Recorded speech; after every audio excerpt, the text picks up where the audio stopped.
Welcome, everyone. We're just going to get started in just a few moments.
Welcome for everyone just joining. We're just going to get started in just a couple moments and give some folks time to come in.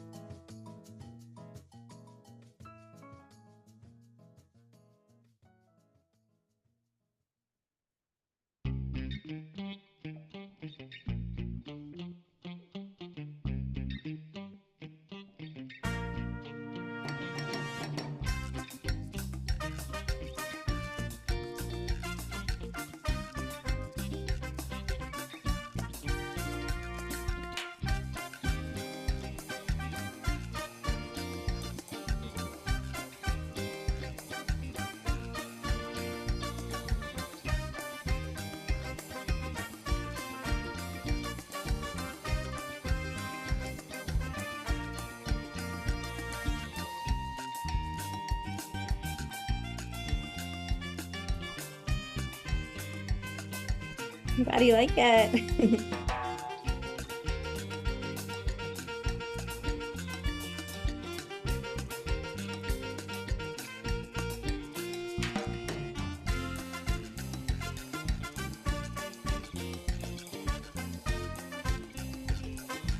All right, folks, as much as I'm loving the music, I'm going to get us started. And first, I'm going to pass it over to our Executive Director and Founder, Dr. Ana Lucia Lopez Reboredo. And welcome. Thank you for being with us.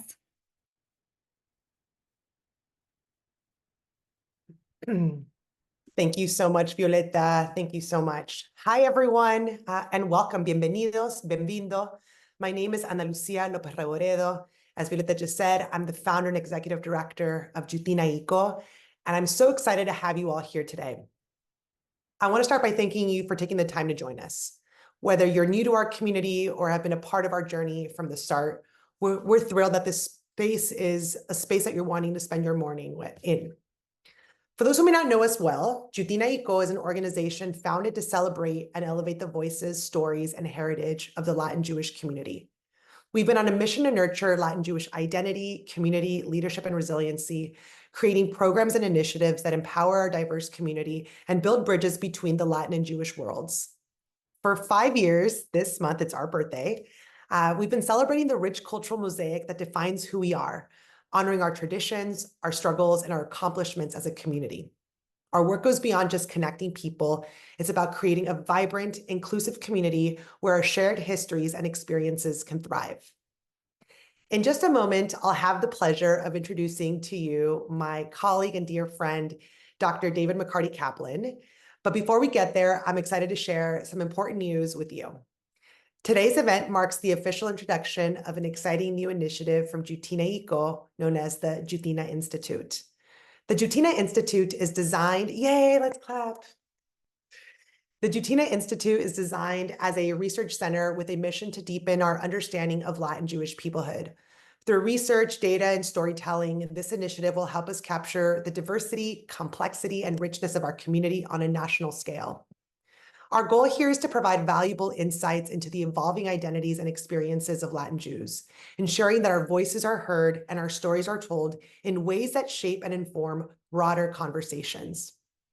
We believe that by documenting and understanding Latin Jewish peoplehood, we can create lasting change, strengthening our communities, building new coalitions, and influencing future generations.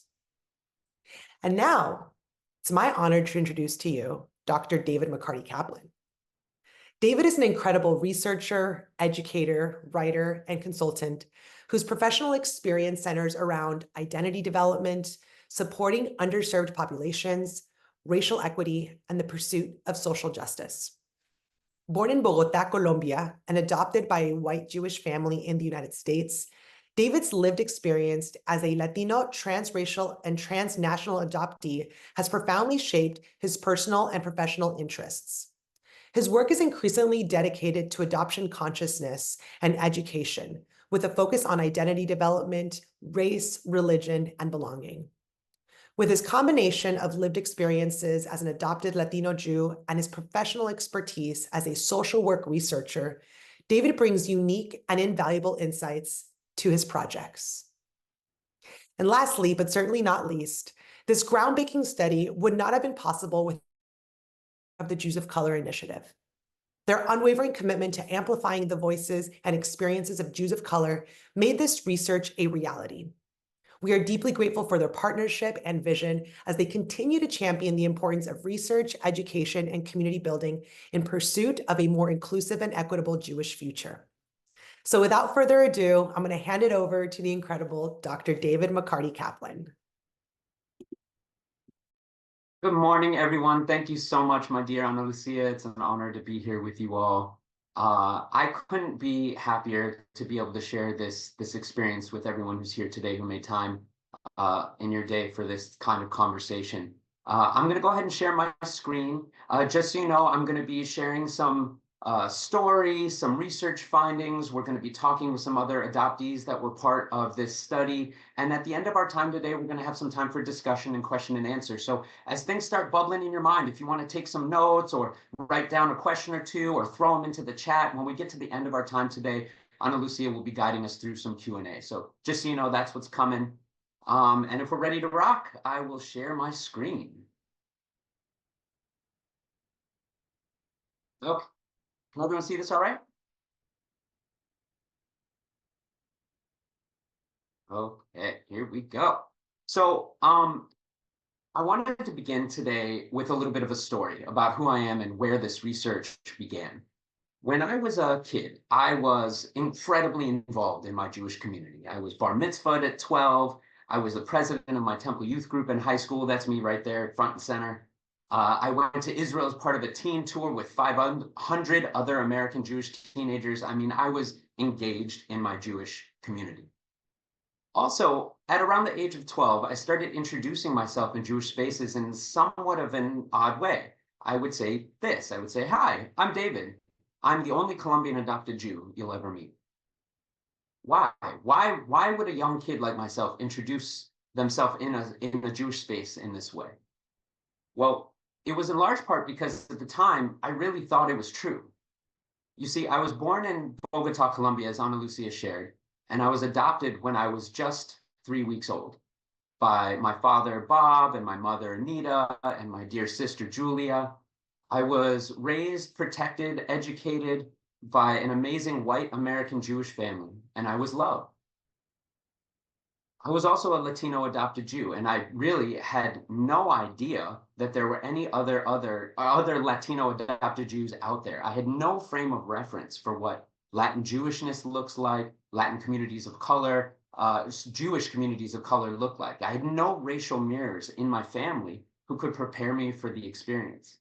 So I had to learn on my own. And what I learned was that I was not what many people expected Jewishness to look like or be like. A lot of this came out in uncomfortable conversations in white Jewish settings, microaggressions, where people would say things like, "Oh, why are you here?" Or, "Oh, those are your parents?" Or, "Oh, so you're not really Jewish." While I was also deeply feeling disconnected from my land and people of origin. And all of this together really contributed to a sense of me feeling not Jewish enough, not white enough, not Latino enough in any of these contexts. And so the way I was introducing myself was a defense mechanism, basically. It was a preemptive strike I used to disarm others. It was a way for me to make light of me feeling out of place, to explain why someone like me might be in a Jewish space. It seemed a lot easier, honestly, to make people kind of smile or to be a little bit silly with an intro than to field the questions or respond to the looks that I would often get. And honestly, I think I was also just deeply afraid to dig into the emotional upset about adoption that I was really feeling, because when I did, I was often met with statements like, oh, aren't you so grateful you were adopted? Or aren't you so happy to have the family you have now? And this is something I heard from a very, very young age. For example, in second grade, I wrote this as part of a classroom assignment. And for those who may need help with the reading of it, it says, when I was a baby, I got adopted.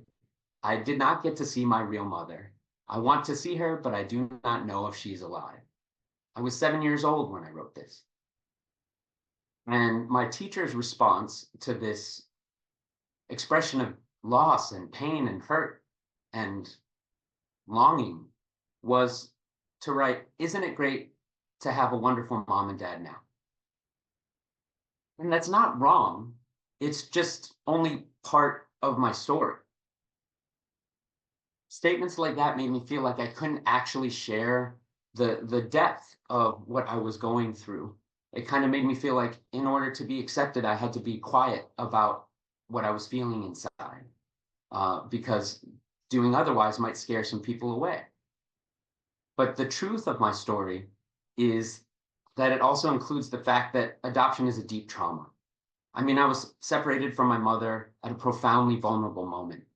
And to heal from a deep trauma like that, I need to address it directly and have community and relationships that acknowledge the complexities of this experience, particularly the hurt and the loss, to help me get through this hard journey. So now I'm a grown-up and I'm a researcher, a PhD in social work. And a few years ago, I started wondering, was there any scientific literature that had explored experiences like my own? And I started my adoption healing journey, and I was aching for as much information and knowledge as I could find about the intersections of adoption, race, and identity. And what I found was there's unfortunately very little research on Jewish adoption. And what does exist out there tends to focus on the perspective of adoptive parents, which is great, but it does not always allow for the stories of the adoptees themselves to be told. And so for me, this is when a light bulb went off. Here I am, a Colombian adopted Jew, a researcher going through my own exploration of my adoption, somebody who specializes in racial equity and identity and hard conversations, and stories like mine aren't part of the research literature. I knew I could do something about this. And that's where Shades of Belonging really was born.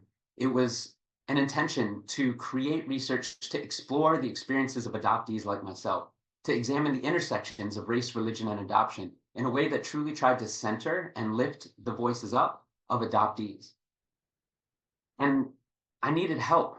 And so I'm so honored that both Jutina Iko and the Jews of Color Initiative saw value in this effort and these questions and this work, and showed up in support of me and really gave time and effort and resources to do what they could to lift up these kinds of experiences and share them, and to recognize that this connects to their organizational mission of fostering an understanding and uplifting of Latin Jewish communities and also Jewish communities of color more broadly. So I'm just very honored, and I want to give a shout out to those two organizations for all their support. It really means the world to me.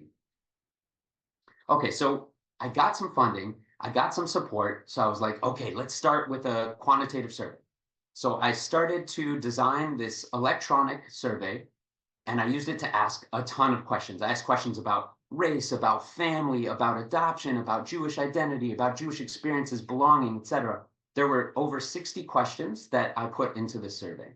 And I also invited people who finished the survey to consider participating in an hour-long in-depth interview to dig into some of this a little bit more. And then I hustled. I did everything I could to find organizations that cared about this stuff, to find influencers on Instagram, to connect to Jewish organizations in LA and around the country, adoption-based organizations, asking for more help to get the word out to find people like me. And I'm extremely proud to say that I was able to find 114 adoptees who completed this survey. And what is even more impactful for me is that of those 114, 82 actually requested to do an interview. And that just blows my mind because I was expecting maybe 15, 20 people might want to talk to me, but 82 people out of 114 asking to do an interview, that's 78%. That's like unheard of in my experience in research to have that many people looking to talk. And that really, I think, is a big finding in this research by itself, just the sense that there's something incredibly meaningful when you ask an adoptee to share their story. And I hope that we can hold on to that, just how valuable it is to ask to hear a story as profound as this. I didn't have time to do 82 interviews, sadly, but I was able to complete 30 interviews, and that's kind of what comprised the qualitative portion of the data that I'll be sharing with you in a moment. So I want to start by giving a sense of who was part of this study. And there were a lot of different types of adoptees in this study, race and ethnicity-wise. Predominantly, the study was comprised of those that identified as Hispanic or Latine. 48% or so of the sample were in that category. And the second largest group were Asian identified adoptees in Judaism at 33%.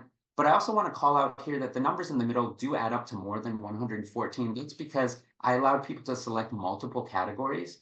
And I think that that's important to mention because so many of us get caught up in quick fixes or quick categories of what race and identity mean. And in this, I think there's something here special about recognizing that many of us carry multiple identities. For example, I know a lot of folks that are both Latin, Jewish, and Black, right? And so I think it's just something that I want us to keep in mind as we go forward. With regard to gender, my sample was heavily comprised of women at 75%. The age of the sample was relatively young, I would say, with 44% being between the ages of 30 and 45. 36% being between the ages of 18 and 29, so a pretty young group of folk. With regard to type of adoption, it was heavily transnational, meaning folks that were born in other countries and yet adopted into the United States. And the adoption age was extremely young for most of these people, with 78% being adoptees that were adopted younger than 1 year old. And these last 2 points, I wanted to just take a moment to mention something. First, with regard to transnational adoption, that's something that I think is really important to consider because the loss of place, space, the disconnection from lineage that transnational adoptees face in a different way is something that I think is really valuable to consider. And if we understand adoption as a developmental trauma, I think the fact that so many of us were adopted so young is also something we really need to consider because we were so vulnerable at the ages that we were brought into new families. And I think that's something that plays out a lot in my research. Okay. Now that we have a sense of who was part of the study, I want to jump into the primary finding of my research, which is that only 25% of my sample feel a sense of belonging in Jewish community. And I really hope that this statistic is as sobering for you all as it was for me, because that's a very low number. And it just immediately says to me that we have to do better than this when welcoming people into our Jewish communities. It also brings up for me a lot of questions as to the why. Why would this number be so low for so many adoptees? And I hope that some of what I'm going to share with you now can give some insight into the why. Okay, so what did I find in addition to the sense of belonging? Some of this is pretty hard to hear, and I want to just acknowledge that for particularly adoptive families, adoptive parents, some of what I'm going to share is challenging because you entered into this adoption world with the intention of doing good. And I acknowledge that. And yet at the same time, it's very challenging sometimes to hear the hard experiences of your family members or your kids when you're trying to love them with all your heart. So I just want to start with that acknowledgement. And that being said, some of this just needs to be dealt with directly. These are truths that need to be expressed in order to move forward in Jewish community, in my opinion. So in my sample, 62% of my adoptive sample have experienced racial discrimination in Jewish settings. And 47% have experienced racial discrimination within their families. And that is, both of those are upsetting numbers to me.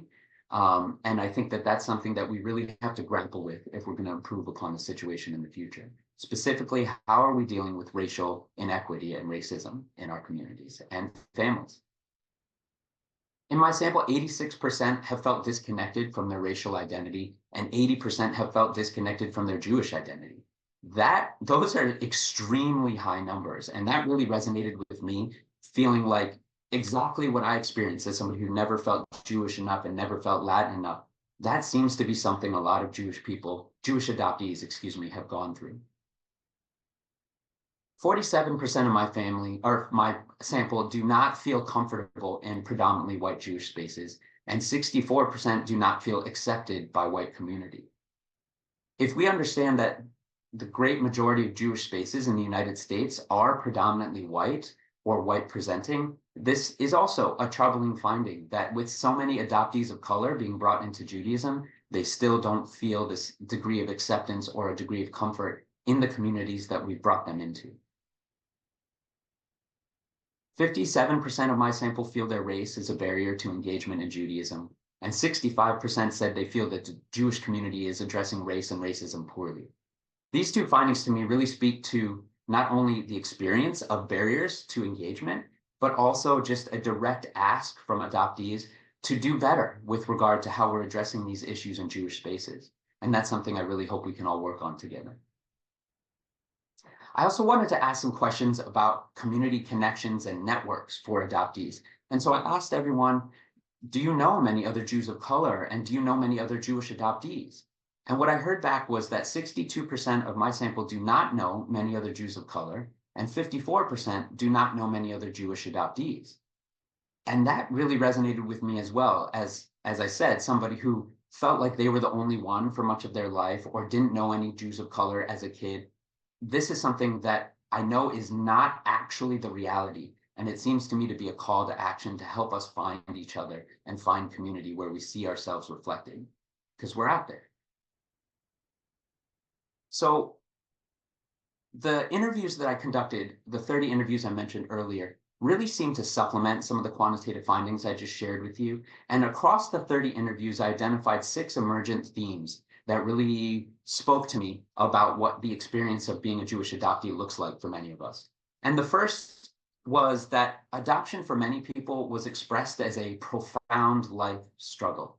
And this again gets to the idea of adoption as a developmental trauma, something that we're dealing with across our lifespan that will change and evolve, sometimes be more salient, sometimes not. But for many, many people that I spoke with, this was seen as a struggle and hardship that they were enduring. Additionally, there was, of course, a lot of mention of experiences with discrimination, and it wasn't all explicit, like horrible direct things that people were saying about race or racism. A lot of it was implicit or just a general sense of feeling unwelcome in certain Jewish spaces. So there's some complexities here to what discrimination feels like, but it was definitely a theme in the interviews that I did. And then there was the sense of isolation. There were a lot of adoptees who reflected that same idea of feeling like they were the only one who was in this situation. And what I heard, which was so fascinating for many people, is many folks that I interviewed had never had an opportunity to tell their story or talk about the intersections of race and adoption ever before in their life. And these are adults. And I was like, oh my gosh, it's just incredible. Honestly, it was an honor to have these conversations for the first time with people. And while these data are hard to see, my research also found that there's a lot of beauty and strength in Jewish adoptees as well. So I want to make sure I mention some of this stuff alongside some of the harder findings. First and foremost, there's a pursuit of belonging. Adoptees are longing to be part of community. We're looking for our people. We're creating beautiful things out there for one another and for ourselves. And this is something that we're very committed to because we need it. There's also this amazing thing for some of the adoptees I spoke to who had supportive family or affirming community, where these kinds of supportive structures really were transformational for their sense of feeling belonging and love and acceptance and affirmation. And so if we can create those structures for more people, I feel like it could be just a game changer for adoptees in Judaism. And then finally, there's the sense that many of my adoptees that I spoke to really had a sense of perseverance, like they've been through some hard stuff, but they're coming out the other end. And they're feeling strong. They're feeling like they want to do better in the future. They know they can take certain hardships and still push forward. And not that they should, but there's this beautiful sense of hoping for better in the future and wanting to be part of strong communities, strong families as they move forward in life. So with all those taken together, it brought me back to the idea of sense of belonging as a primary concept. If the number of how many Jewish adoptees feel a sense of belonging in Judaism is so low, it brought me to the idea of, okay, what can we do to change that? How can we increase sense of belonging? So I statistically examined how some of the factors I just went through actually influence sense of belonging. And what I found was intriguing. Specifically, and hopefully this one isn't a surprise, but if adoptees experience less discrimination, their sense of belonging actually goes up. Knowing other Jewish adoptees, if you are an adoptee who knows many other Jewish adoptees, your sense of belonging goes up. With regard to gender, there was some interesting stuff here. Women and non-binary adoptees had significantly lower sense of belonging than men. And that's something I think we need to interrogate a little bit more in the future. I also found that those that had opportunities, I should say, to connect to their race or culture through their Jewish community also had higher sense of belonging. And that's such an interesting thing to me. It suggests that our communities can do so much more to welcome in some of the multicultural experiences of Jewish adoptees.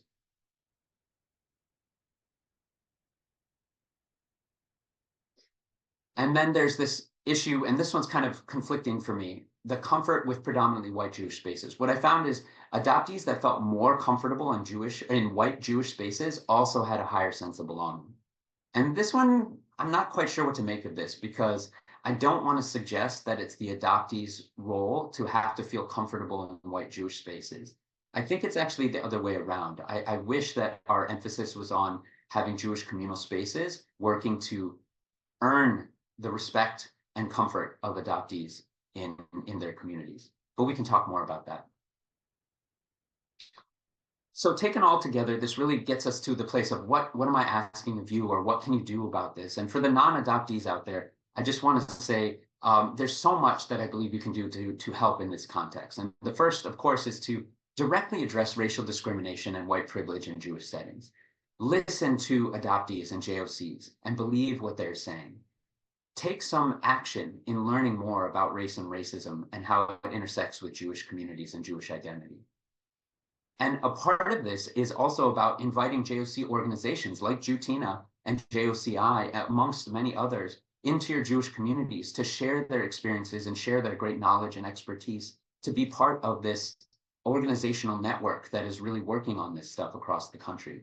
It would mean a whole world of difference, I think, for many young Jewish people of color, particularly adoptees, to see each other as professionally impactful adults. And that's what these JOC organizations can provide. And then finally, just work to build relationships with other JOCs, and particularly between adoptees. And what I mean by that is, for the parents of adoptees out there, it is so important that you work to find other adoptees for your children to know. It means a world of difference to them, not only just from my own personal experience, but the research is now showing this. So please consider these as you move forward in your Jewish communities. It would mean so much to me if you take substantive action in these ways. And then just to finish, as a message to my adoptees out there, I want you to know that you're not alone. And I say that from somebody who's felt alone in this a lot. I want you to know that there are people out here like you looking for you, your community. We're out here waiting. We need you and we need each other. And so I hope that this is an inspirational moment for you all, or something that hopefully motivates you to come find us and be a part of this work and just be part of our community, because really that's all I hope for all us adoptees, is that we find ourselves in other people and a loving community. And for all the rest of us, I hope that this experience and learning about this is just the beginning. I hope it's just a step, and that we keep moving forward together to build an inclusive, loving Jewish community for us all. Thank you so much for your time. Okay, that was a lot.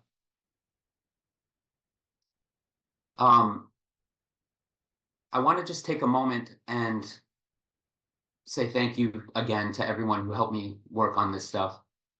What I'd like to do now is to call in two of my dear friends, KK, Kristen Kendrick, and Michael Rublin, to this conversation. They're both Jewish adoptees of color who are leaders in their community, wonderful adults that participated in this study. And I would love to just introduce them and hear from some of their experiences as well, as they relate to the research that I just shared with you all. So if we could pin KK and Mike, I'll bring them in here. Okay. KK, if you wouldn't mind, would you introduce yourself, please? Hi, David. Hi, everybody. It's nice to see your names and your faces. I see some familiar names. I'm Kristen Kendrick, or you can call me KK. I'm adopted, obviously. I use they, them pronouns, and I am joining with a lot of gratitude from Lenapehoking, traditional, ancestral, and unceded land of Lenape people, or New York City. For folks who are blind or low vision, I am a Black person. I have big Black glasses on. I have a head wrap on. I have a sleeveless white shirt on in front of a brick wall.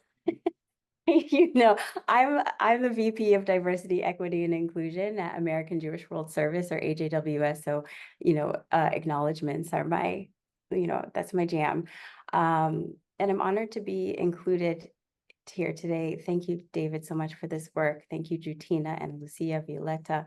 And thank you, Michael, for being here too. Thank you, KK. And thank you for just having such an all-encompassing intro. I think that's so important. So I'm also delighted to be here on this very sunny, as you can probably tell behind me, afternoon in Brooklyn, also on Lenapehoking land. So Michael, Mike, call me whatever, Rublin, he, him. I am adopted from Guadalajara, Mexico, and grew up in between Brooklyn, New York, and North Jersey. Those are familiar, like Maplewood, Montclair area, and in a family of 5 with white Jewish parents of Eastern European descent, and actually 2 younger siblings, both from Colombia, of different families. My younger sister fortunately passed recently, a few years ago, to mental health challenges, and I've been a big advocate for mental health since then. And I think a lot of this ties in like very concretely in that spectrum. I'm just I'm happy to be here. Nice to meet you all. I'm so excited. Like it's hard to express how excited I am to have such 2 wonderful people be a part of this conversation. I honestly think the biggest part of this for me, this whole research process for me, was doing these interviews and speaking with people like yourselves. It just meant so much to have those conversations. And I'd love to just hear from the 2 of you, what was it like to be asked to be part of this and to share your stories? Want me to start, Mike? Okay. So generally, when people ask me where I'm from or about my family, I give as vague an answer as I can. Like, you'll notice Michael gave all the details about like his family, his adopted family, where he's from, and I didn't give any. But David, the quote at the beginning about adoption being the only type of trauma that asks folks to be thankful, that resonates with me. I'm naturally drawn to conversation about adoption, but much less likely to talk about my own experience as a person who's adopted because of that trauma. And my adoption experience wasn't overly positive, and I was adopted more than one time.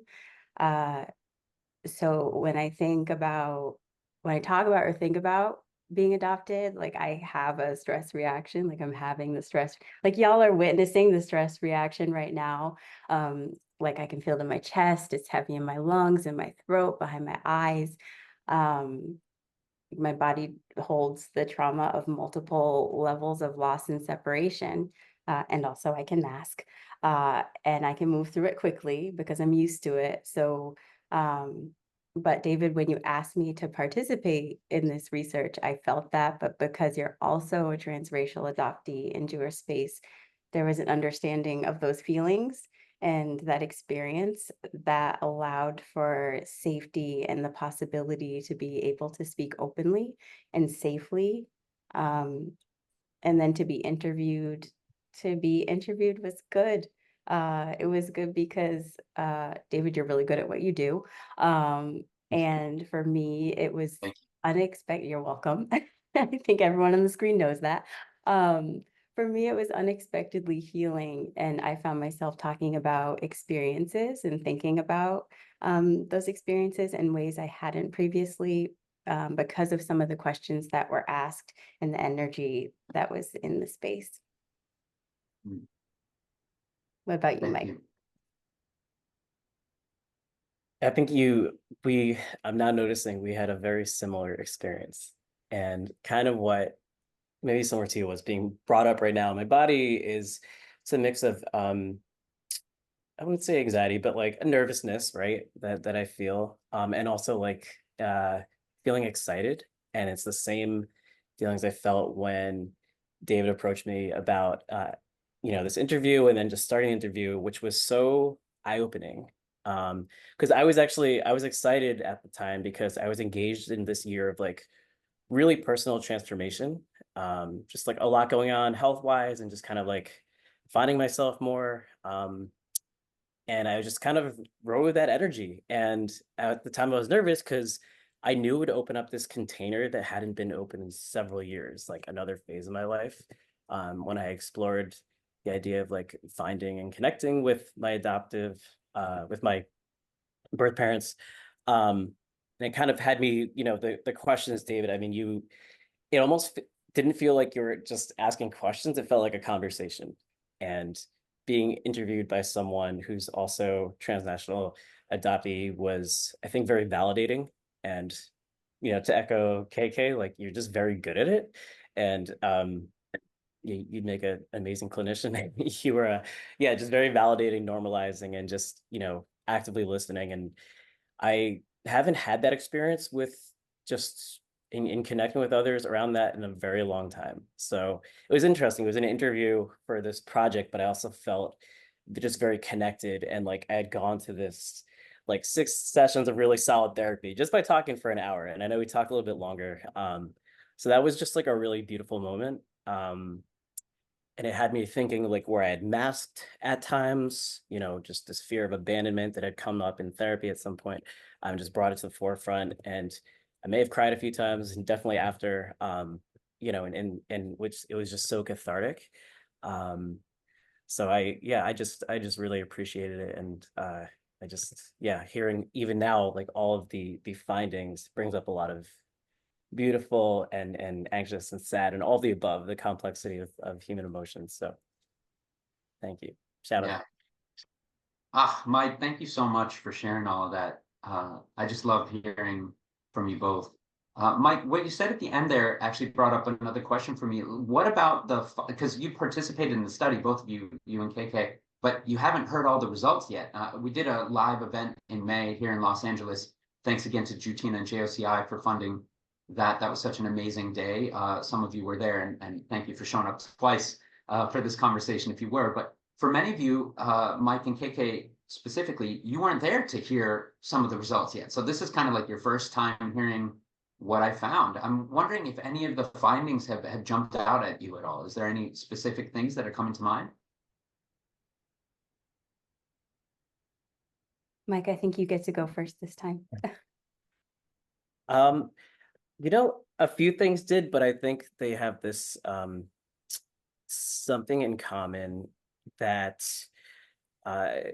so a sense of belonging for me in both Jewish spaces and non-Jewish like Latina spaces have been just very interesting, but the findings are validating. Like I assume so, but just hearing the concrete, statistics behind that, so many people out there in our similar situations have really struggled with a sense of belonging. It's very validating. It brought up a lot of emotions and kind of me wishing, not in regret, but wishing at a younger age was aware of this, which is, it's great that you're doing this, but just had been aware. And I'm a big believer in the impact and preventative factors of connecting with others, right? Of peer support, which I didn't really have. So that statistic just really concretized that. And it just had me in my head thinking, man, if I had known this, and that, other people are kind of experiencing this too.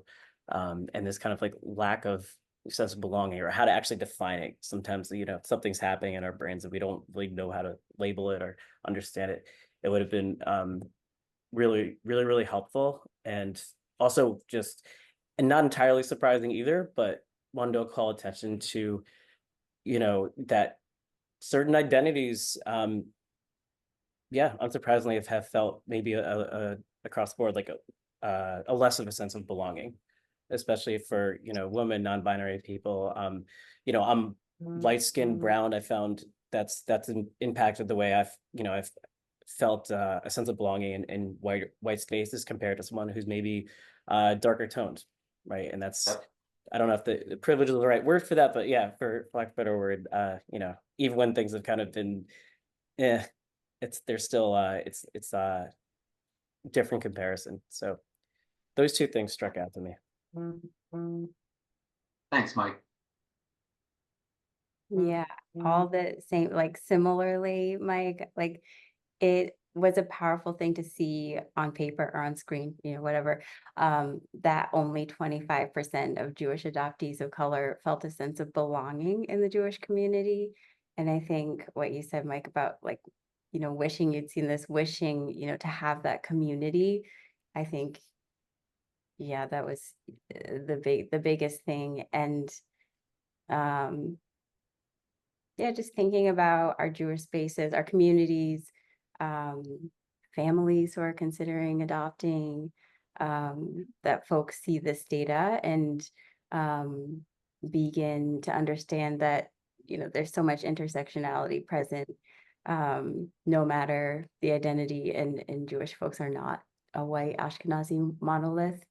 And yeah, just like looking at that, data and bringing more Jewish transracial folks who are adopted into community so we can continue to heal together, and just like heal the trauma of loss and disconnection from so many things, including our lineage and our cultures of origin, and just like finding that community is liberatory. So yeah, same, the qualitative pieces, or the quantitative, sorry, pieces of that. No, quantitative, sorry.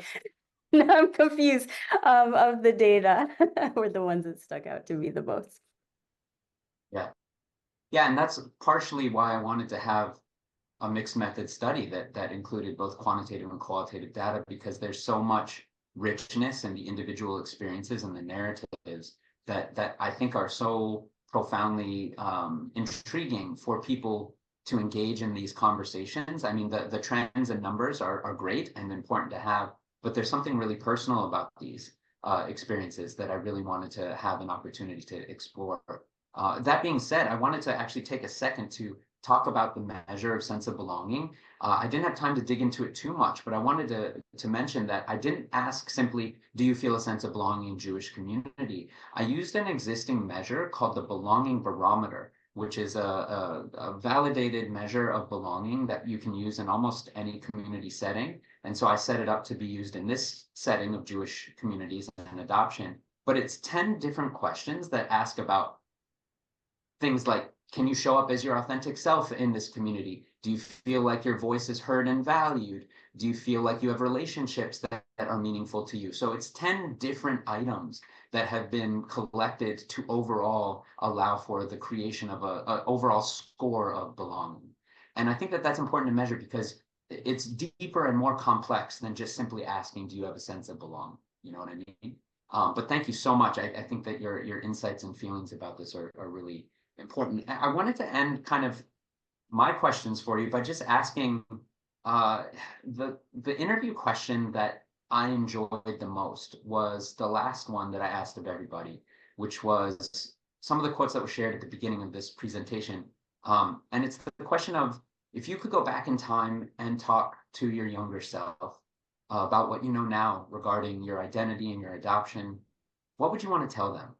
And why I love that question so much was because it just seemed to, it makes me tear up thinking about that, because I know I needed so many things as a young kid that I didn't know how to ask for. And I wish I could go back and talk to my younger self. And so if I could just like pull on that a little bit for you, Mike and KK, what would you say now if you could go back and talk to your younger self?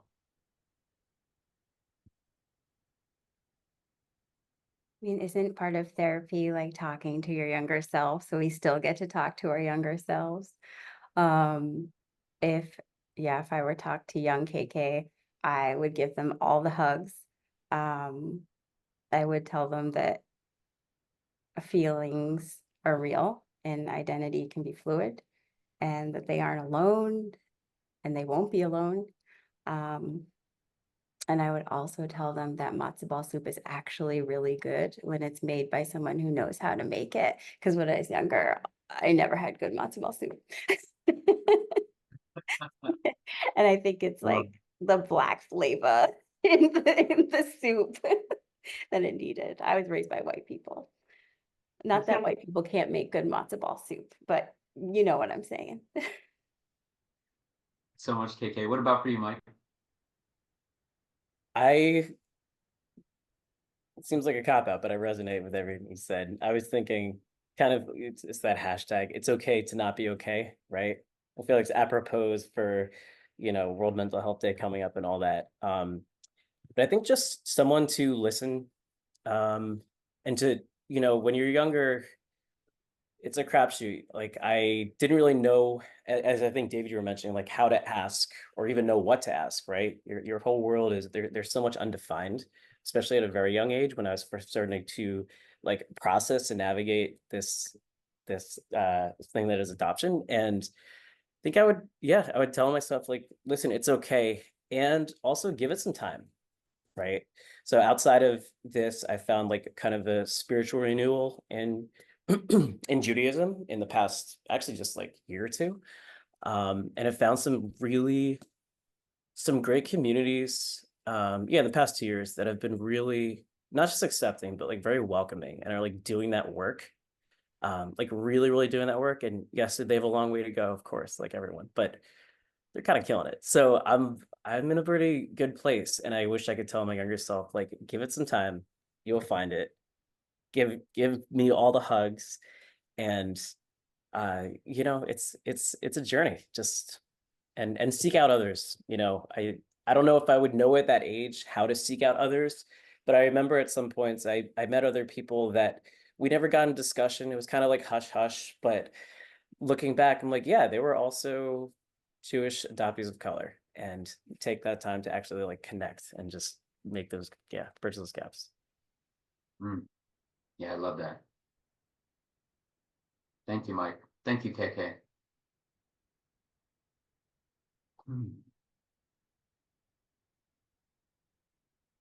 Great. I'm sure for many people we're still catching and reeling in all of the emotions. But since I've been unmuted, I also just want to just give another heartfelt thank you to David, and my gosh, like Yasher Koach.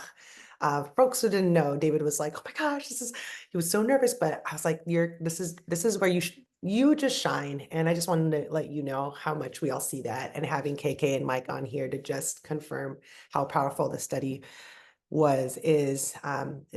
says hopefully fills your heart. I know it does. So that's my little two pieces.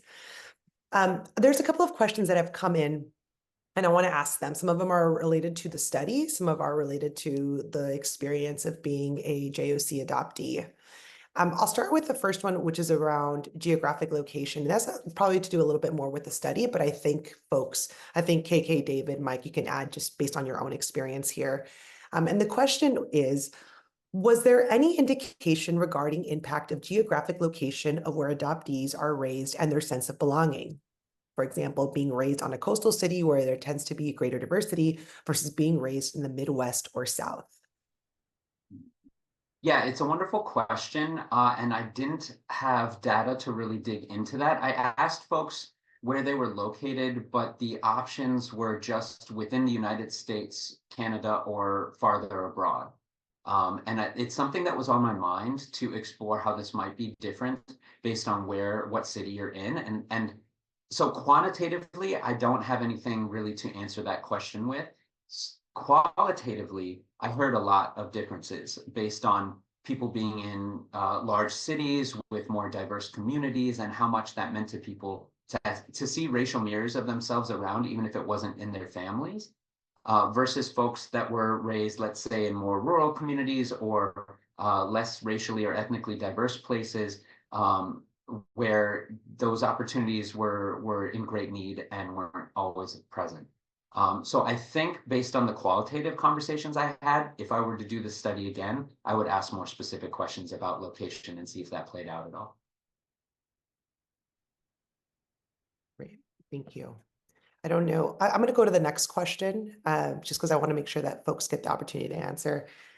This is another question for David in the study. If you found any denominational differences in adoptees' sense of belonging Jewishly, or other differences in the Jewish communities of which your interviewers were a part of that seemed to impact that sense of belonging. So specifically, the religious denomination as experienced in North America. Yeah, so I asked about denomination, and it was one of the demographic findings that I didn't share today was how that broke down. The sample was the great majority of folks came from Reform Jewish backgrounds. And I think the question was, what was the denomination that your family was a part of when you were a child? So there is some complexity there, like people can change as they grow, and maybe now is different than what they were before.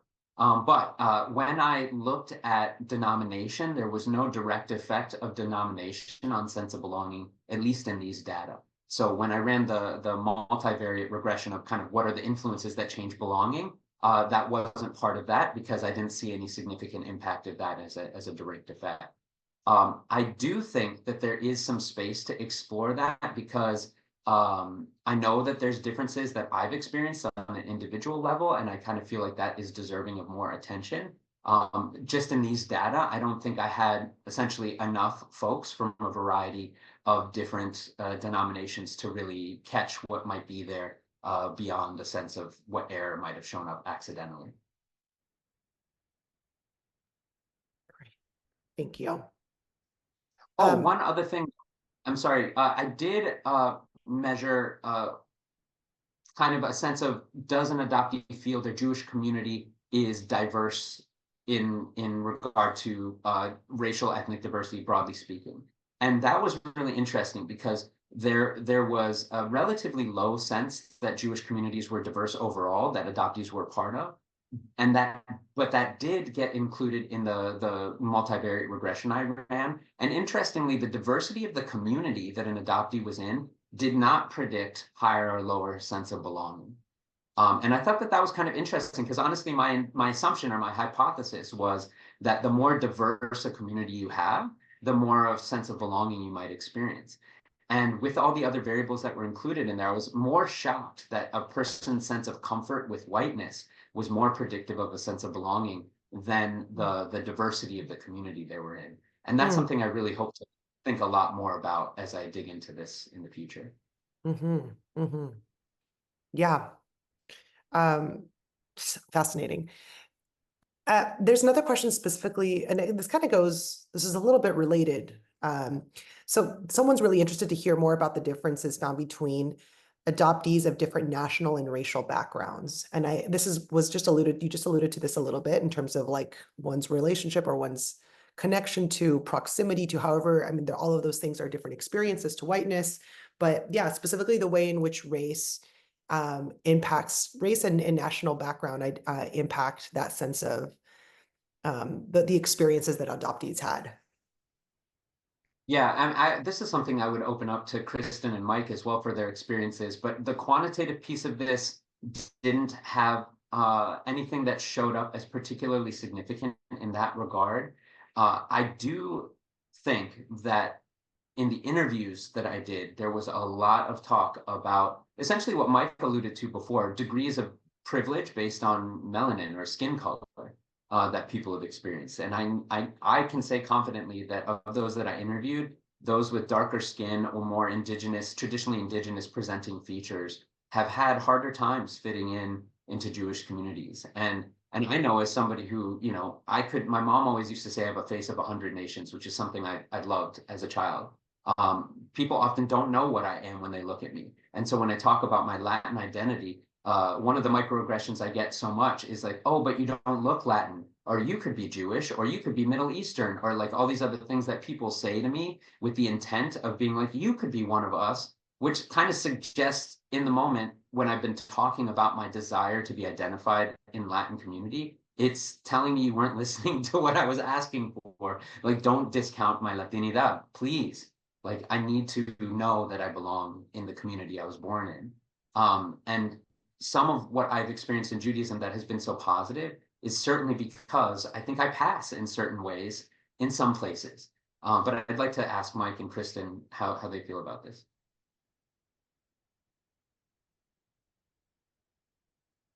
Oh, yeah. You want to go first?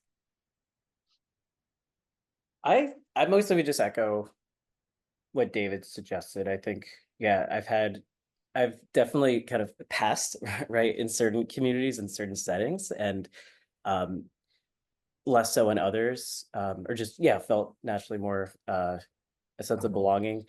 And I've actually noticed in some settings, and maybe it's a little tangent, but sometimes almost be like tokenized, kind of, especially in more even like very like leftist reform spaces.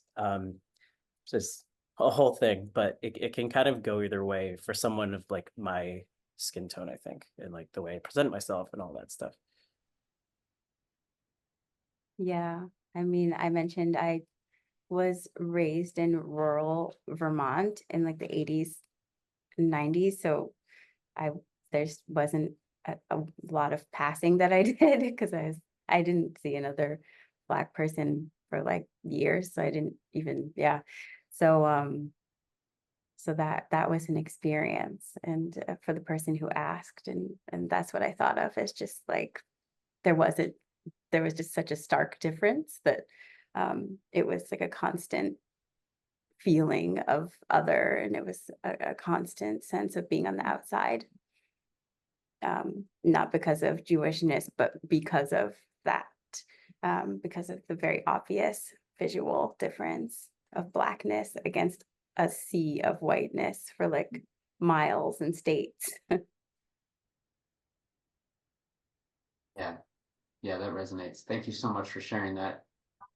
I want to be mindful of time. We just have a couple minutes left, and I know we didn't get to all the questions that have been in here, but just so you know, I'm typing into the chat how you can connect with me if you want to talk more. You can reach me at david@jutina.org. If you want to shoot me a message, and of course you can reach out to Ana Lucia or Violeta if you want to know more about Jutina and the wonderful work that we're doing over there. And I know that this is a very personal topic. I mean, it certainly is for me, and I know it is for Mike and KK and others that have shared here today. So we wanted to end our time today, if you want to hang for another minute or two, just to do a grounding breathing exercise led by our wonderful Mike Rublin. So if you're needing to go right now, because we're at the hour, thank you so much for being here. It was an honor to spend this time with you, and please do reach out if you have more questions. If you want to hang out for a couple more minutes, we'll do a breathing exercise, and hopefully it'll ease your path back into your day. Thank you so much. All right, Mike, take it away. Thank you. I also, if anyone is in the New York area and wants to connect, after David's interview, I ended up connecting with some folks, which was so wonderful in person, and KK and I are going to connect soon. So looking forward to it. Just want to throw it out there. Yeah, this is a super 2-minute exercise you can use if any big feelings come up. I know they came up for me. This is also partially for me, selfishly. But it's something you could just do in just a minute or two on your own. And it's called the 4-7 breath, which I'm sure some of us have heard of before. And it's something I do with my support groups that I lead, which I think has worked pretty well. And just kind of redirecting any negative emotions you have going on, if those are coming up, or if just feeling activated, or just want to be a little grounded. So very, very simply, and you can follow my hands or do this with your own, but you're going to be breathing in for 4, I suggest through the nose, and breathing out with pursed lips, kind of like making a whooshing sound, for 7, the count of 7, through the mouth. So you're breathing in for 4 and out through 7. And what it's doing is it's activating your parasympathetic nervous system, which is opposite of flight or flight. It's your rest and restore response, and it's going to give your organs and tissues just a little oxygen boost, and just focusing your mind on regulating the breath.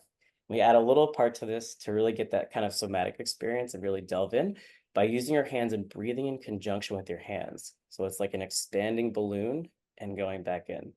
So you can try with your own or just follow me. And I'll do this for 4 count. So it's breathing in for 4, 2, 3, 4, and breathing out for 7. Really elongating that exhale, which is doing the work here. And breathing in for 4. And exhale out the mouth for 7. And continuing at your own pace. If you can't breathe out that long, we all have different lung capacities. As long as it's a second or 2 longer than your in-breath, that's what's really activating the system.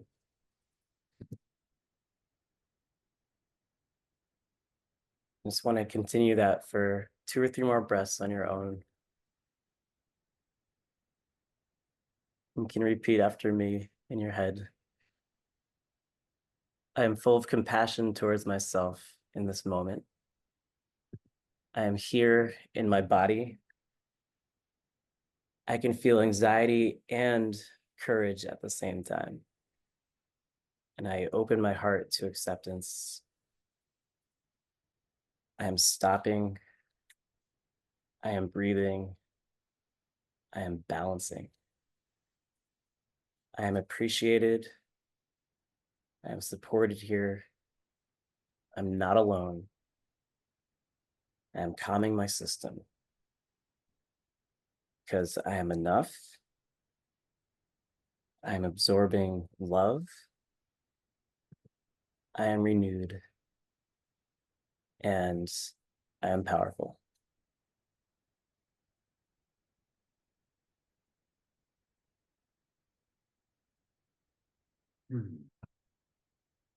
Thank you, Mike. Man, that felt good. Again, thank you everyone for showing up today. It means the world to me that these kinds of things are something that people want to hear about. And it's just such an honor to be able to share this time with people that are doing wonderful work. Please do reach out if you have questions or want to dig into this work in the future. If you're looking for a community that is adoptee and Jewish centered, Shades of Belonging is a place where you can connect. So please feel free to ask me about that or connect to Jutina if you happen to be Latin and Jewish. And we'll move forward building better Jewish communities for the future, for our children, for ourselves, and for everyone who's looking for it. And with that, thank you so much. Have a wonderful day. And I look forward to talking with you all again. Amen. Amen. And Thank you, gracias everyone. to everyone, to Michael and KK. I will be sending out the recording to everyone that has registered. So if you're not, if you jumped in late, but thank you all for joining us today. Yeah.